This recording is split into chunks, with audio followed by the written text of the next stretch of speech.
Good morning, everyone. Today we will be learning about immunization in pregnancy. So, what is immunization for? Immunization is against some kind of infectious diseases, right? Immunization or vaccination. Okay.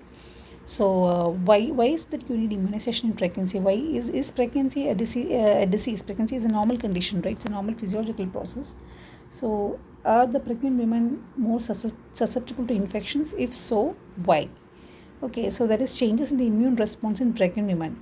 Now, why does it occur? Yes, there is an immune response change in the pregnant women. There is the pregnant women are more susceptible to infections. That is because there is a change in the immune response to allow the woman to tolerate the semi-allogenic fetus. The woman is carrying a semi-allogenic fetus.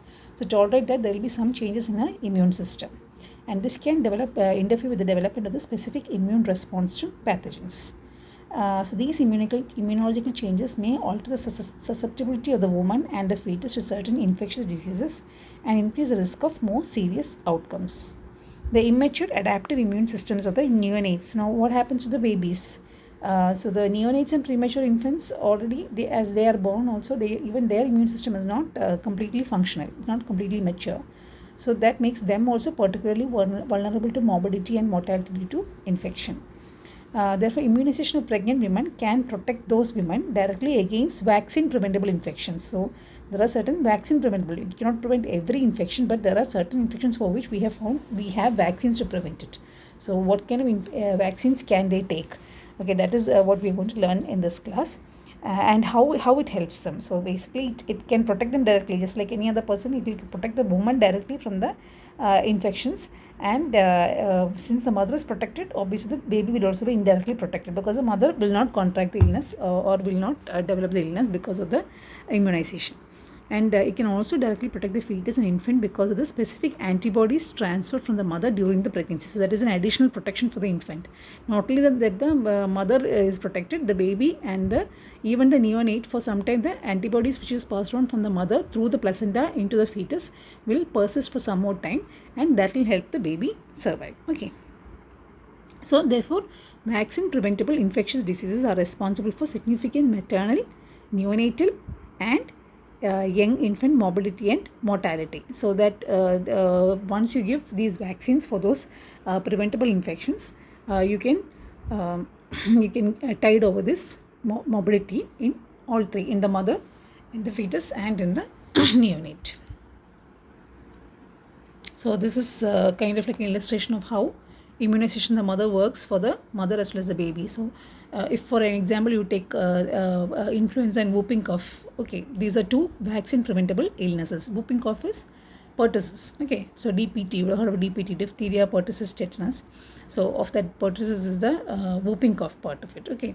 So about 2 weeks after vaccination, the mother develops antibodies to influenza and whooping cough. So if you are giving two separate vaccinations for influenza and whooping cough, now what happens? The antibodies enter the placenta and transfer it to the baby. So that is how the baby also gets protection from the mother. That's directly protected by the antibodies. And the baby is born with the antibodies that provide protection against influenza and whooping cough for the first few months of life. So that is how immunization works. Now the types of vaccines. Okay, when you talk about vaccines, they can be inactivated. So what are we? I think now with the COVID-19 situation, all of you are familiar with the different types of vaccines as such. So by and large, there are inactivated vaccines and live attenuated vaccines. So inactivated vaccines are killed vaccines where there is no it doesn't have any kind of potential for it, just generates only antibodies. So immunization with inactivated vaccines or toxoids during pregnancy is not expected to be associated with any increased risk to the fetus, because it's just the immune response to the antigen that's occurring. I think you will be learning in detail about antigen, antibody, immunology. It will take some more time probably for you to cover it in microbiology. By when this will make more sense, but anyway, this is like a general topic right now. Okay, so inactivated vaccines with novel adjuvants, however, may need to be considered and evaluated on a case-by-case basis, as there is more limited experience related to those products. So if it's just normal inactivated vaccines, it is safe in pregnancy. Only if there are some adjuvants, it might cause some adverse effects. Okay, adverse effects you've learned in pharmacology, right? Side effects might be there. Okay. Now, there is widespread recognition that seasonal influenza disease is more severe in pregnant women with an underlying medical condition. increased fetal risk associated with maternal influenza. So we're talking about why we have to give influenza vaccine to pregnant women. So this came into force more with H1N1. Those H1N1 days, like about a decade ago. So there is so it was found to be more severe in pregnant women, just like COVID also. Now we find it to be getting to be more severe in pregnant women right now, I mean with the second wave. And if they have an underlying medical condition, it worsens. Increased fetal risks associated with maternal influenza infection have also been documented. Specific effects of maternal influenza disease include fetal death due to maternal morbidity. So the mother's respiratory function is compromised. Obviously, there will be a lot of hypoxic damage, and the baby can even die. Okay, or there can be premature onset of labor. So she can deliver prematurely. She will not go up till term pregnancy. She will deliver prematurely. So that premature baby will have its own set of complications, and it has to be kept in a neonatal ICU or like a nursery, as you know. Okay, and some of them will have decreased birth weights. Even if they are born at term, there might be some placental function. The oxygenation function might be down. Mother has got a morbidity, right? Mother has been infected. So the baby might end up with having a low birth weight, or maybe an intrauterine growth restricted baby, or a small for gestation age baby. So now, is it effective? So the influenza vaccine is actually quite effective in the pregnant woman, and so that is what the picture that we saw before. The maternally derived antibodies are transferred to the infant, providing additional protection. And it's been documented to be safe of the multiple inactivated influenza vaccine preparations over many decades have been given. So the safety is quite documented, and the potential complications of influenza disease during pregnancy is avoided. So that is why the WHO recommends that pregnant women should be vaccinated. In our country, we actually don't go ahead. We have not gone ahead with seasonal influenza vaccination so far, because it has not been a major public health problem in our country so far. But with COVID-19, yes, now the vaccination protocol is changing. Okay. Now coming to adjuvanted influenza vaccine. So this is a specific type of when you add adjuvants to the killed vaccine or the inactivated vaccine. So they contain oil in water adjuvants, and they have been approved for seasonal and pandemic use in many countries. There is no evidence of teratogenicity. Always when you are giving something to the mother, which is not normal, you are giving some injection to the mother, some drug to the mother, there's always this worry that it can cause some harm to the baby, right? In what form? Teratogenicity, I don't know if you have covered it in pharmacology already, but teratogenicity is when the fetus gets affected because of when the mother receives some drug or vaccine or something like that. So far there is no evidence of teratogenicity, and the data available on H1N1 vaccines with oil and water preparations indicate no adverse effects, but it is confined. There are different types of H1N1 vaccines. It's only on the monovalent vaccines they have some data. Now coming to meningococcal vaccines. Okay, now meningococcal vaccines, I don't think you would have covered this in microbiology yet, but I think by generally, or maybe in your 11th or 12th or something, you've studied about meningococcus. So each year 450 million people in the so-called meningitis belt of sub-Saharan Africa are at risk of death and disability from epidemic meningitis caused by the serogroup A Neisseria meningitidis. A number of different polysaccharide and conjugate meningococcal vaccines are available and administered to populations worldwide, including women of childbearing age. Okay, so existing evidence is limited regarding the safety in pregnancy. So we can just say that it is just about safe probably. And so if there is a meningitis epidemic or something like that, and you have to give, you can give meningococcal vaccine probably. Again, it is not relevant to our country so far. Okay. Now we come to tetanus toxoid vaccines, which is actually the only vaccine that you give in pregnancy. This is the only immunization that you give in pregnancy. Now, all of you would have heard about tetanus. It is an acute and often fatal disease caused by an exotoxin produced by Clostridium tetani. Neonatal tetanus may occur in neonates who have low levels of anti-tetanus antibody due to lack of passively transferred maternal antibody. So this is the reason why we give tetanus toxoid in pregnancy, particularly in developing countries, where elimination of maternal and neonatal tetanus remains a goal. So when do you say the maternal and neonatal tetanus is eliminated is when there is a less than one case of neonatal tetanus per 1,000 live births in every district. And in Kerala, I don't think it's been reported. I mean, I have never seen a case of neonatal tetanus or maternal tetanus so far. Probably India is on the way, or probably India has achieved that goal already, I think. Anyway, WHO estimates that there were 59,000 neonatal tetanus deaths in 2008 and 92% reduction from the late 1980s. So you can see the how a major public health measure like tetanus toxoid in pregnancy, vaccinating the pregnant women, has reduced the neonatal tetanus deaths from which is a 92% reduction from 1980s. Even now it is 59,000, but they have been able to bring it down to 92% by 92% over a period of about 30 years. Okay, so that also shows how widely maternal TT immunization is being used. When you take your history, I am sure that, I mean, those of you who had your gynec posting, obstetrics posting, as you take your history, you know, in antenatal care, TT, the history of TT, when the TT was given, all that is an important part. Okay, so this is again some data on the tetanus toxoid. So by 34 countries had still not eliminated maternal and neonatal tetanus by February 2012. TT vaccination coverage has been increasing in developing countries, reaching over 95% in some countries. So TT is like it's a major public health measure. Okay, so that is obviously it has seen a lot of effect also. So at least 100 million doses of TT vaccine were given to pregnant women in 2011 compared to 64 between 1995 and 2004. So in that 1 year itself. So and the effectiveness in preventing neonatal tetanus deaths is well established. Now there is also the suggestion regarding diphtheria, tetanus, pertussis vaccine. So we'll come to that later on. Just previously it used to be just injection TT. Injection TT was the tetanus toxoid was only one given, but now they are thinking about just like in infancy, in childhood you give DPT vaccines, right? So they are thinking about extending that to the pregnancy also, about covering for both pertussis and diphtheria also, because there is a resurgence in the cases of diphtheria especially. Okay, so if a good immunization history is not available, the pregnant woman should receive 2 doses of vaccine 4 weeks apart. So this good immunization history is generally, you know, carrying on from your childhood immunization history. So the TT doses that you get it, I don't think you are familiar with the tetanus toxoid dosage in childhood. You will learn about that in your preventive medicine, in your community health, okay, and as well as pediatrics.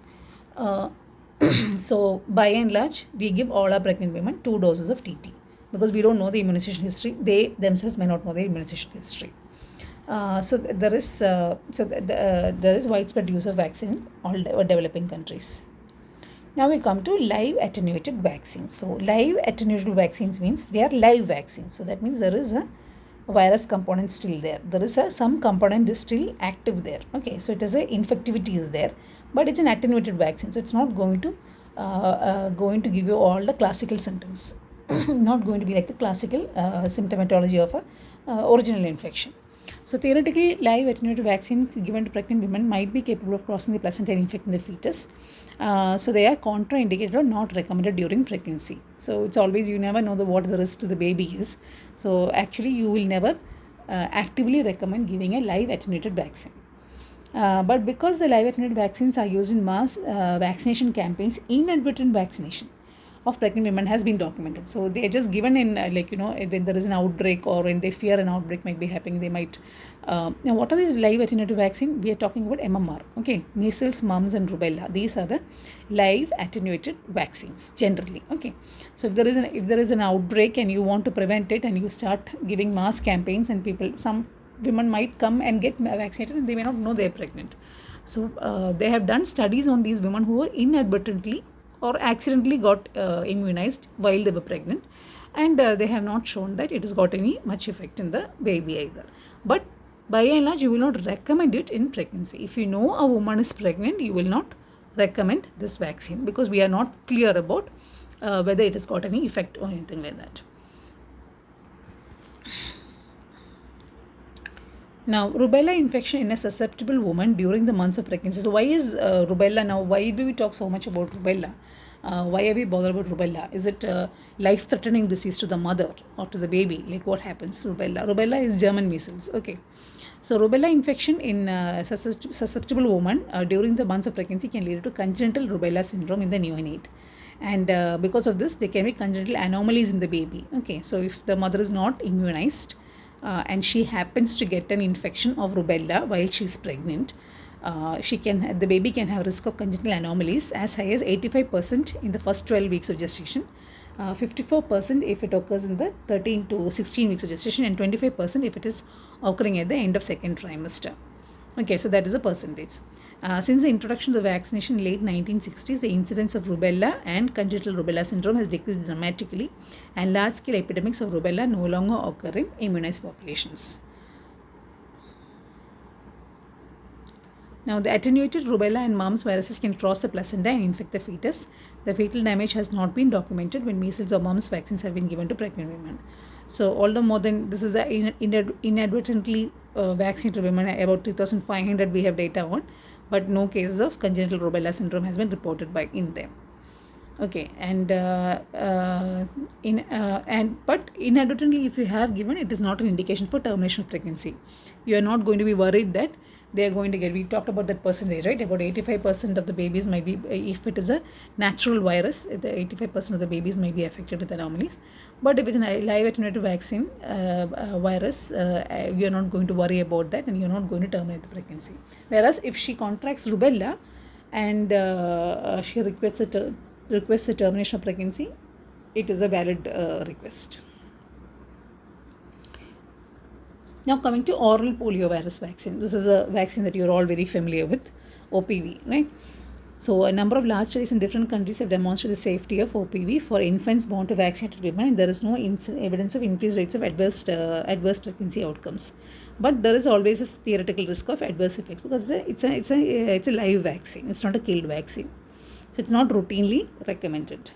Whereas if it is the woman is in a high risk of endemic or epidemic exposure, at that time you might recommend IPV or OPV. So this is being carried out in several countries that still suffer from wild type poliovirus circulation. It's not relevant in our country. Okay, so this is the WHO. This is a table on the WHO recommendations and the summary of vaccines and the level of evidence concerning vaccine safety. So we are talking about these are the vaccines that the diseases that they're talking about. The preventable diseases are H1N1, then tetanus, meningococcal infections, rubella infections, measles, mumps, polio infections, and yellow fever. So the second column is talking about how if a woman gets it, if she is not given a vaccination, and if she happens to get the infection during pregnancy, how will it affect her? So H1N1 can have more severe disease, especially in the second and third trimester, and increased risk of death in a pandemic, like ARDS, that is acute respiratory distress syndrome, which actually many of our pregnant women, we have lost some pregnant women during this pandemic also now. Okay, then tetanus. So tetanus, if what is the increased risk if a woman contracts tetanus? It's the same as if she's non-pregnant also, the same kind of complications she is going to get. And meningococcal infections also, the incidence is not altered by pregnancy. It is not that pregnancy means they will get infected by it suddenly. Okay, incidence basically. That just because she's pregnant, she has an increased risk of contracting that infection. It's not like that. Then rubella, again, incidence is not altered by pregnancy. Measles vaccines will have a more severe disease. Not vaccine. If she contracts measles, she will have more severe disease actually. And mumps, again, not altered by pregnancy. Oral poliovirus, what happens if the mother contracts, not oral polio, that's a vaccine, we shouldn't be talking about the vaccine there. If the mother contracts poliovirus, if she becomes infected with the poliovirus, there is increased risk of paralytic disease in the mother because she is pregnant. Because we did talk about that, right? We said that because it's an immunocompromised, the immunity is suppressed or altered in pregnancy. You can't call it immunocompromised or suppressed, but immunity is altered in the mother. So the effects on her also will be different for different diseases, infectious diseases. Okay, yellow fever is not seen in our country generally, so we will not talk about that. Now, what is the risk of disease to the fetus if the mother gets the infection? If it's an H1N1, we talked about it. We said the mother can go into premature labor. The baby might be born premature, might be born with an IUGR. Sometimes the baby might die also. Then if the mother gets tetanus, or the infant, if the infant contracts tetanus, then the mortality is about 60%. It's not the baby will get tetanus from the mother. If the baby has an injury and gets tetanus, then the mortality will be around 60%. Meningococcal infections, the infants, for the fetus, we have no data on how the fetus is affected, but infants may develop significant morbidity and mortality. Definitely, meningococcal infections in the infants, it's a very morbid, it's a very dangerous condition. Then if the mother gets rubella, what happens to baby? We talked about that, congenital rubella syndrome. Measles, again, higher abortion rate, and sometimes congenital measles. Mumps also, there will be rate of abortion will be increased in the first trimester. And polio, if the mother gets, we said the mother will have paralytic disease, chances will be higher in her, and the baby will have anoxic fetal damage can be there, and 50% mortality if the neonate gets it. That's why we said that in certain endemic populations where there is wild polio virus, you actually advocate polio vaccination also, not in our country. Okay, now, so as you can see, where the WHO recommends what all vaccinations, you can see only the top part of it. H1N1 is recommended, tetanus is recommended. So by and large, these are the two vaccinations that is recommended. And of course, pertussis and diphtheria, will come to that later on. Okay. Now regarding the vaccine safety, okay, that is fine. Or everything is supposedly safe. Like all these vaccines are supposedly safe. Okay. All right. Now we go to the other vaccines like hepatitis A, hepatitis B, rabies. Okay, rabies again. Many women come to us in pregnancy when they get scratched by or bitten by a dog or a cat or something. And there's always this confusion, right, whether you can vaccinate in pregnancy. Yes, rabies is a severe, it's a very morbid illness, so you have to vaccinate in pregnancy. And also inactivated parenteral typhoid vaccine should be given where it is indicated. Okay, so all these vaccines are not routinely given. Hepatitis A, hepatitis B are not routinely given. Okay, in pregnancy, that is. It will be good if she is immunized before pregnancy, and if there is a need to immunize somebody during pregnancy, you can. Okay, now vaccination in the postpartum period, all vaccines including varicella. Now what is varicella? That is chickenpox. Okay, and MMR can be given postpartum. Breastfeeding is not a contraindication to any vaccination including live vaccines because most of the viruses have not been found in the breast milk. Okay, but they say that yellow fever vaccine should be avoided in lactating mothers. Now, what are the FOGSI recommendations? FOGSI is the Indian Association for Obstetrics and Gynecology. Okay, so this is the association for India of the Federation of Obstetrics and Gynecology. Now, what does it recommend? Immunization against tetanus, diphtheria, pertussis and influenza during pregnancy is recommended. So 2 doses of tetanus toxoid injection at least 28 days apart are to be given to all pregnant mothers commencing from the second trimester. We generally give it even on the first trimester because the idea in India is, especially in the northern part of India, is they say that you might, whenever you see the patient, the woman, give her one TT because you never know when she's going to come back to you or whether she's going to come back to you. She might come back to you only in labor or whatever, like, there are a lot of problems, social problems will be there. So if you can guarantee that she's going to come to you every trimester or she's going to follow up with antenatal checkups, then you can give it in the second trimester. If the subsequent pregnancy, so if a woman has been vaccinated has been vaccinated this pregnancy and the next pregnancy occurs within 5 years, then you can give one booster. According to WHO, I think it's within 3 years. Okay, so a little bit of variation might be there. So why is it important to give tetanus toxoid still? In contrast to developed nations where tetanus is rare, it remains endemic in the developing world. The incidence often increases following natural disasters such as earthquakes and tsunamis. And in 2012, there were 2,404 cases of tetanus reported to the WHO from India. So we cannot say that we have eradicated tetanus as such. Okay. So that also might be like, in the aftermath of some kind of natural disaster probably. You don't see it that often here. So this will be definitely less than 1 in 1,000. So we don't belong to those 34 countries, but still for all the benefit that we will continue with the tetanus vaccination. Now Tdap. What is Tdap? Tdap is tetanus, diphtheria, acellular pertussis. So this can be considered instead of the second as a tetanus toxoid to offer protection against diphtheria and pertussis in addition to tetanus. So the regular pertussis vaccine is contraindicated in pregnancies. That's why you give the Tdap, which is an acellular pertussis vaccine.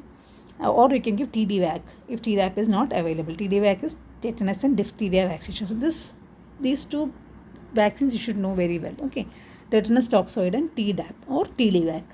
And you should also know that DPT is not given. The regular DPT is not given in pregnancy. So why are we so bothered about diphtheria suddenly? In the year 97 and 98, the number of diphtheria cases reported to the WHO from India were 1326 and 1378. Okay, 1378. Since then, there has been a steady rise in the incidence of the disease. And it's plateaued over the last 5 years, about 2,525 cases in 2012. For reasons that are not well understood, we are finding that there are pockets of diphtheria are reappearing primarily in developing countries. So even though we've been vaccinating the kids, okay, children are being vaccinated with DPT, 3 doses, but now we are finding that we are getting these pockets of diphtheria here and there. So it is safer to give them to vaccinate the mothers. Now IAP, there is the Indian Association of Pediatrics, okay, that they suggest immunization of pregnant women with single dose of Tdap during the 3rd trimester. So that is because they want the benefit to be carried out to the baby. Okay, so the mother should be immunized about sometime in the 3rd trimester, they would prefer it to. Now coming to influenza. Influenza vaccination is recommended for mothers from 26 weeks onwards. In case of a pandemic, the influenza vaccine can be given earlier to protect the mother. Both influenza A and B viruses are important as respiratory pathogens. Influenza occurs all over the world with the annual global attack rate estimated at 5 to 10% in adults and 20 to 30% in children. This is all pre-COVID, okay. That time we were talking about H1N1, H3N2, all these things. Influenza A, B, all these things, okay. Antigenic drift results in seasonal epidemics and is due to point mutations that occur during viral replication. We will learn about this in your virology. The inactivated influenza vaccine is recommended in pregnancy. So it is the inactivated, as usually, as we described earlier, the killed vaccine, inactivated vaccine, as opposed to live attenuated vaccine. So, and this offers protection to the mother and to the newborn who cannot be vaccinated for the first 6 months of life. Studies have demonstrated a 63% reduction in influenza illness among infants when the mother is vaccinated. Now, what does FOXI say about, our Indian Association say about postnatal vaccination? Should you vaccinate women after they have delivered? Okay, now the baby is out, so there is no danger to the baby. We were always afraid of the teratogenic effect of the baby is what we are afraid of. So now the baby is out. What all vaccinations can be given the mother? So postnatal rubella can be given because she is not going to be pregnant for the next 6 months at least. Okay, postnatal rubella can be given. Hepatitis B, varicella. Varicella is chickenpox. Influenza, tetanus, and HPV. HPV is human papilloma virus. It is a pathogen. It's a virus which is known to cause carcinoma cervix. Okay, you will learn about that later. Okay, so these can be given, but by and large we don't give actually. All these are recommendations. Where you would like to give, you can give. Mostly the patient will come and ask you or something, you can give. Okay, so postnatal period is a good window of opportunity which should not be missed to protect the mother and a future progeny. Influenza vaccination of the pregnant and parturient woman reduces the risk of respiratory illness, including laboratory confirmed influenza in their infants up to 6 months of age, as a result of two ways. Okay, if you are given it in the pregnancy, the baby gets through the transplacental antibodies, and even through the breast milk they get anti-influenza antibodies. So even the infants are protected if the mother is given postpartum or postnatally. Postpartum is immediately after delivery. Intrapartum is during delivery. Parturient is somebody who is just delivered, or that is parturient. Okay. Now vaccines such as rubella can be safely administered in concurrence with the postnatal contraception also. So when they come at 6 weeks for a postnatal contraception, they want a contraception, they want to avoid further pregnancies immediately. At that time you can even give them rubella. So now these are the assignment. It's a very short assignment. This will not take you more than 5 minutes or 7 minutes to answer. So please answer this and post it to the Google Classrooms. Link will be provided. Okay, thank you.